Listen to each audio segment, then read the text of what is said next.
Thank you everyone very much. We've got, who have we got? Yep, the team. And we will now do a little update on the annual plan workshop. I can't, we've got an hour and a half, an hour for it. I can't see it taking that long, but carry on. Thank you, Your Worship. Councillors, and look, so this follows on from yesterday's workshop. It's a relatively brief update which Bruce will go through, showing what's the update from the guidance we received, and then a bit of an update on the process from there through to adoption in about 1 month's time. So Bruce,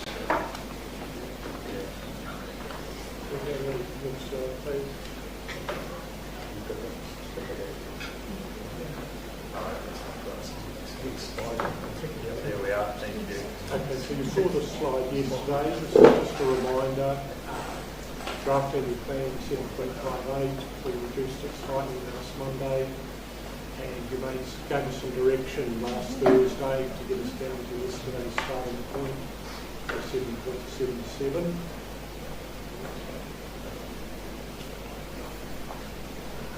Rolling that forward, we advised you of some additional rate and growth forecast. So that's forecast right through the year, not current position forecast. Brought us down on 1.21. You gave us some direction on the strategic planning costs, some of those costs to be removed.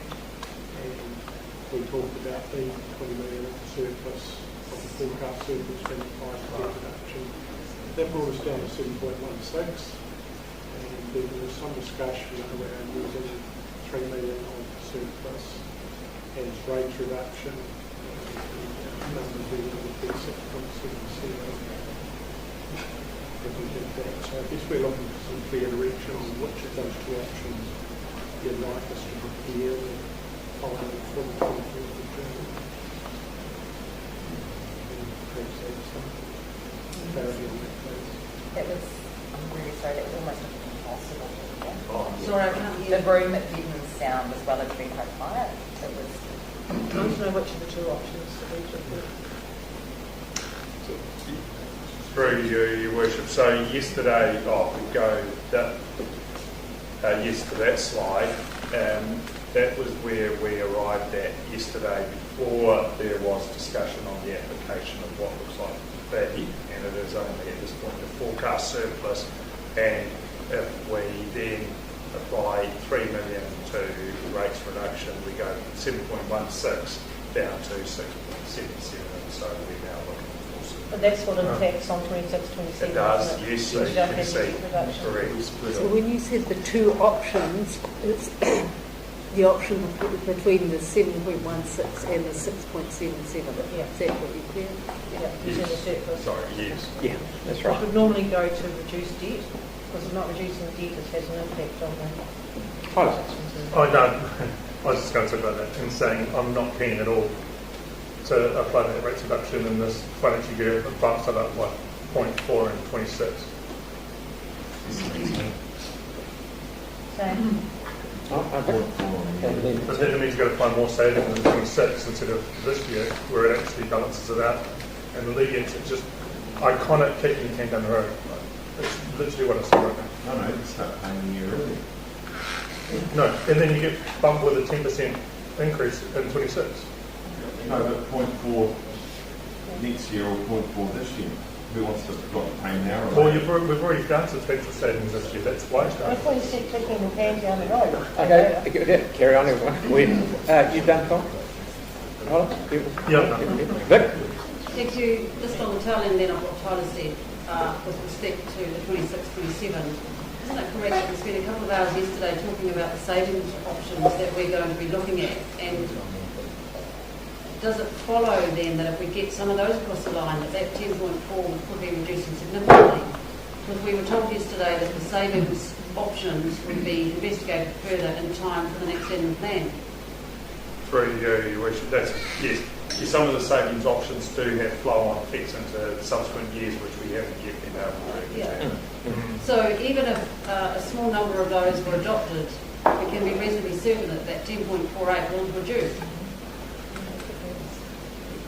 Through you again, Your Worship, some of those savings options may or may not provide a reduction. So if I take, for example, the work we're doing on the assets and the depreciation in lives, we don't know where that might fall. So we can't bank those, but all we can say is they may. We haven't yet done that work.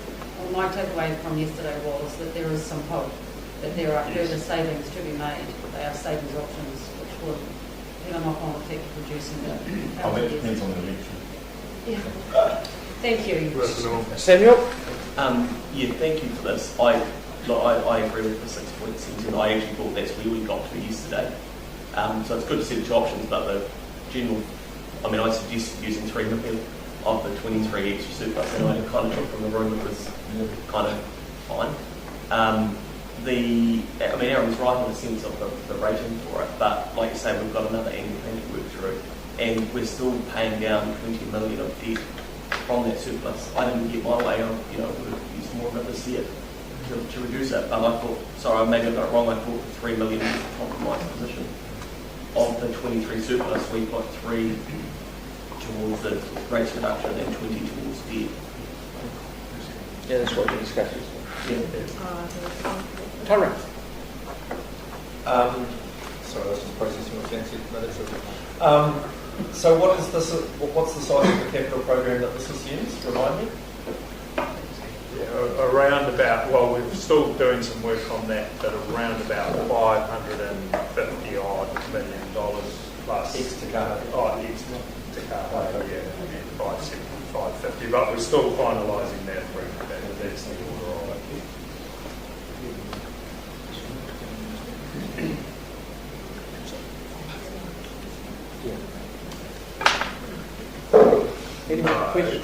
Any more questions, anyone?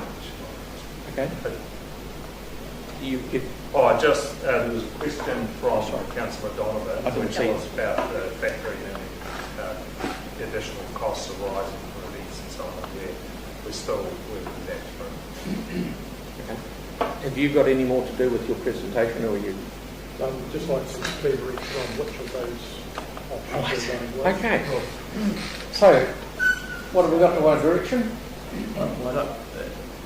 The consensus yesterday Isn't it something that can just be voted on properly with both options presented? I don't understand why we don't do it. You guys have gone away and done what I felt we were talking about. You stated we had 23 million up our sleeve. We'll do 20 to debt reduction, which is the 0.22, which I thought was great.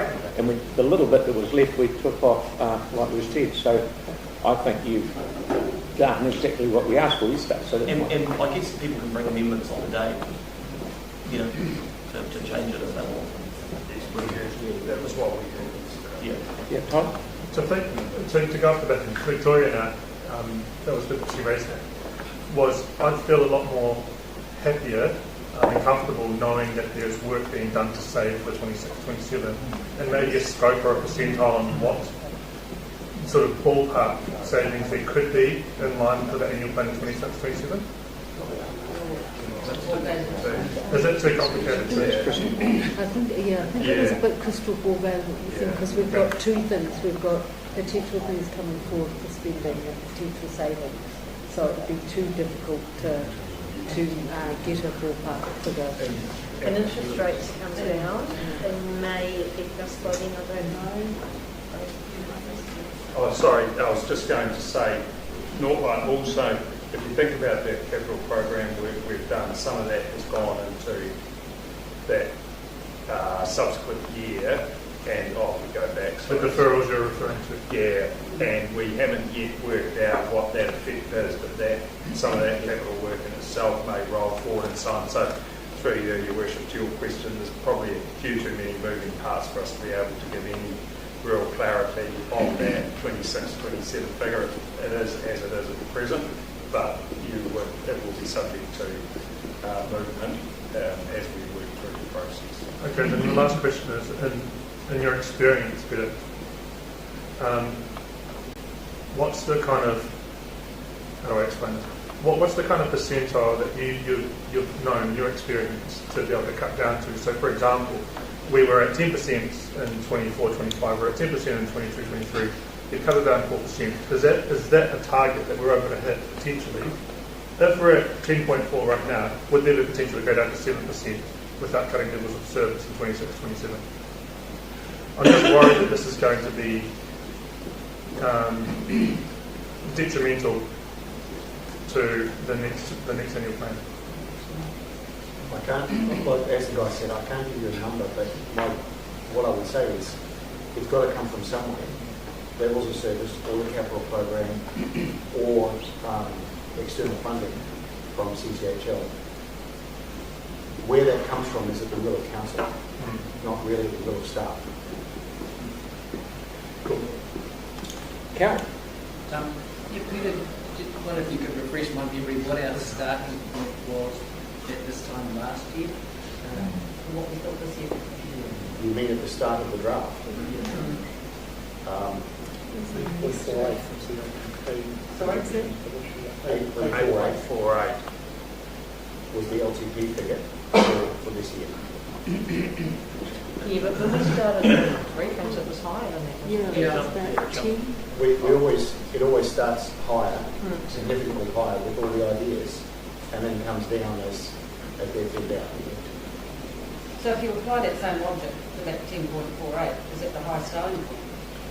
I mean, I think this year you've used 14 million, potentially 17 million to reduce next year's rates. That's quite significant. And that's come from this year's surplus. There is no projected surplus for next year, so you can't assume that 10 million that it becomes 7. But was this surplus predicted at the start of this year as well? No, it wasn't. Okay. We always project a zero surplus for the start of the year.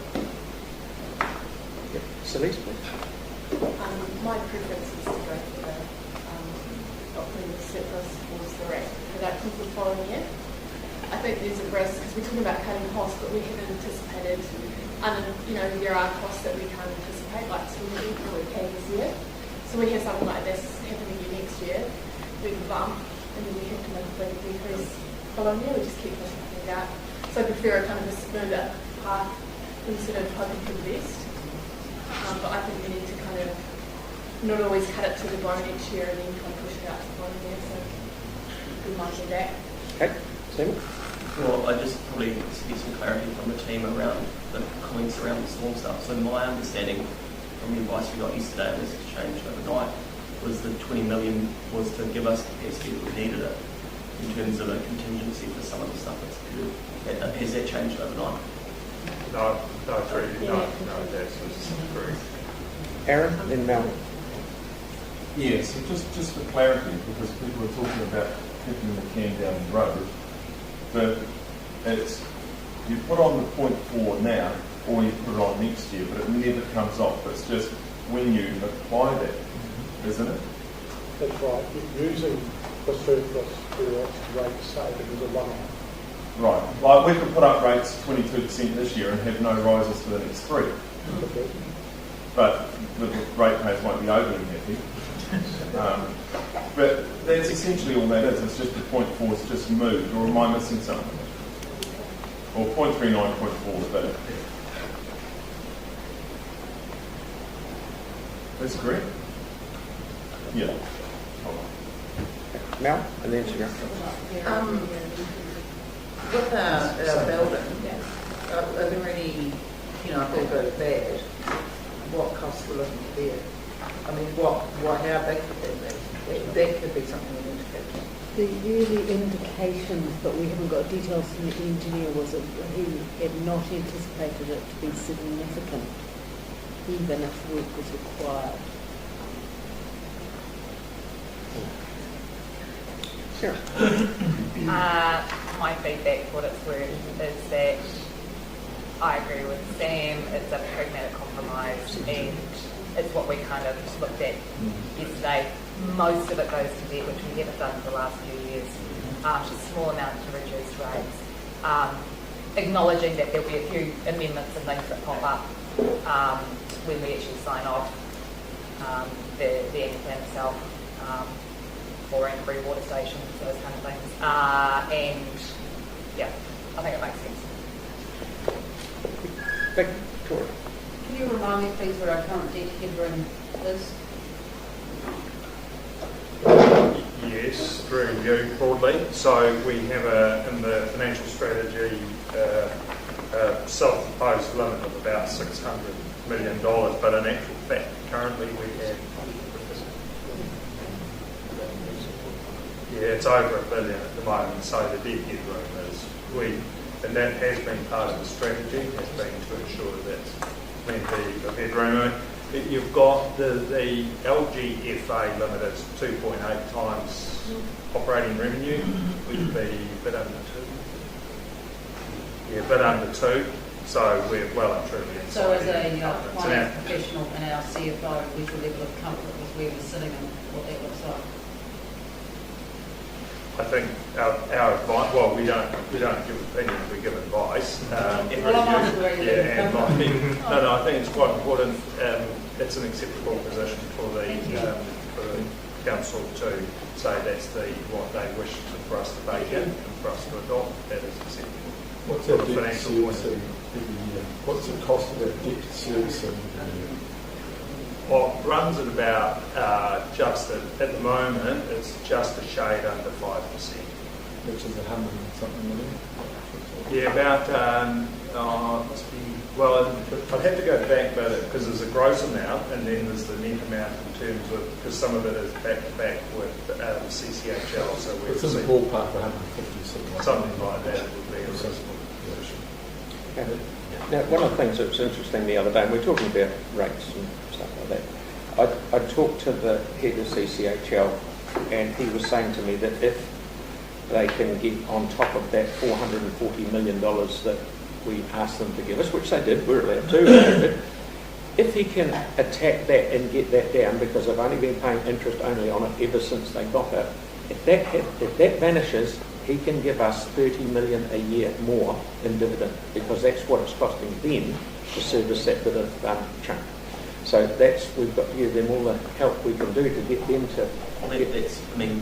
That's what they're doing. They're doing it now. Yeah, but if we wait, it'll happen. Yep. I'd like an extra 30 mil. That's right, it's been keeping them, isn't it? Okay, any more questions? Or you guys got more? Good. Just a point to note, the 6.77 Te Kaha was 1.75 of that, so the rates increase fractionally over 5% plus Te Kaha. Next slide, please. That was just a question that was asked yesterday in terms of the future year projections through the balance of the LGP.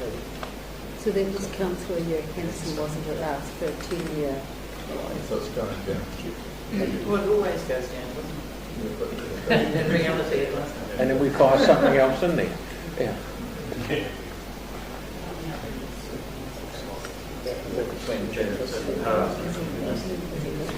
Get over that one.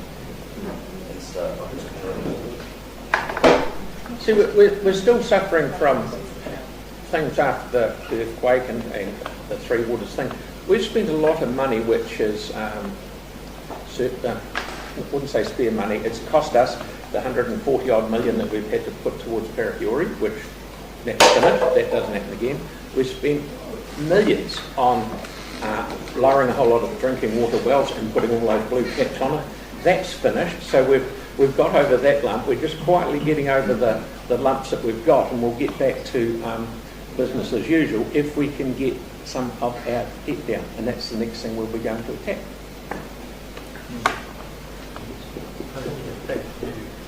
Your next slide.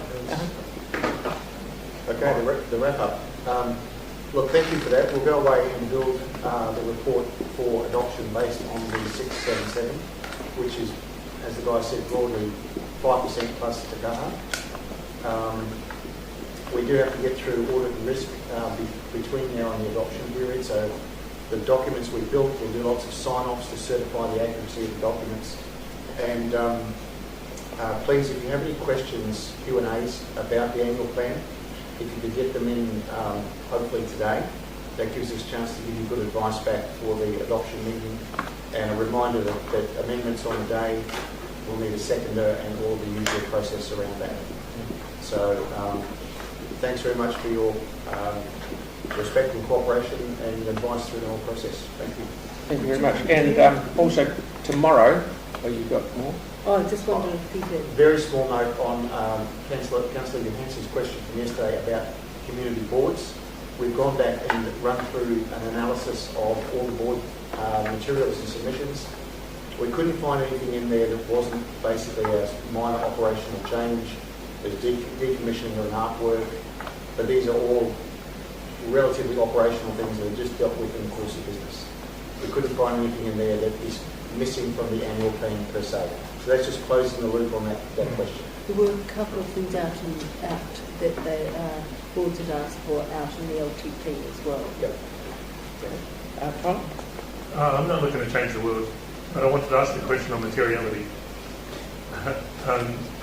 If we were going to make it easier for you to understand what materiality looks like, would it be easier to send an amendment in earlier than on the day? I'm not really sure I understand. So, in the long-term plan, there was amendments that were raised. They were all in different levels of sort of component. Yep. And they ranged from 40 grand to 3 million. And some of them were defined with material, some of them weren't. For example, I'm going to usually just tell everyone this now, that I'm looking into a student rate for pools. I wanted to know whether it's material or not and whether it's worth putting into the annual plan.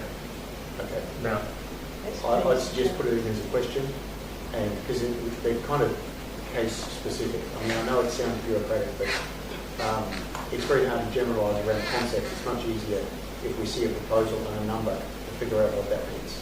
Okay. So just whack it in as a question. If necessary, we'll talk to the guys in legal, and we'll come back to you with an answer.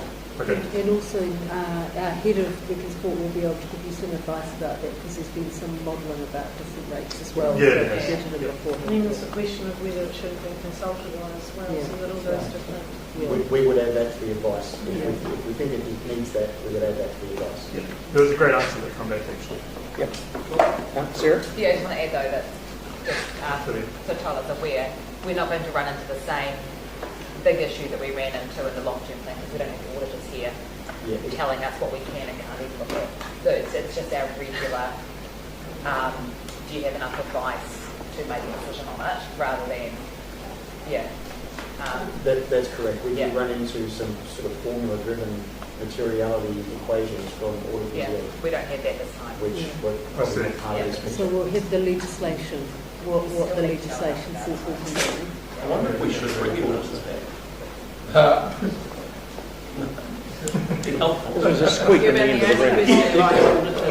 Okay. Sam, if you want to pay an extra 400,000 or whatever it is for them, but Oh, not for a day to rule out amendments. Just to be clear, I can see Helen looking quite grim and flummoxed over there. There will be the matter that the legislation constrains it, and what you've consulted on and what you've heard and some legal stuff. So it's not a free for all. Am I putting words in your mouth, Helen, as you look frowning in the corner? Okay, thank you so much, ladies and gentlemen, for everything. Now, don't forget, tomorrow morning we're back at Fieldington at 9:30.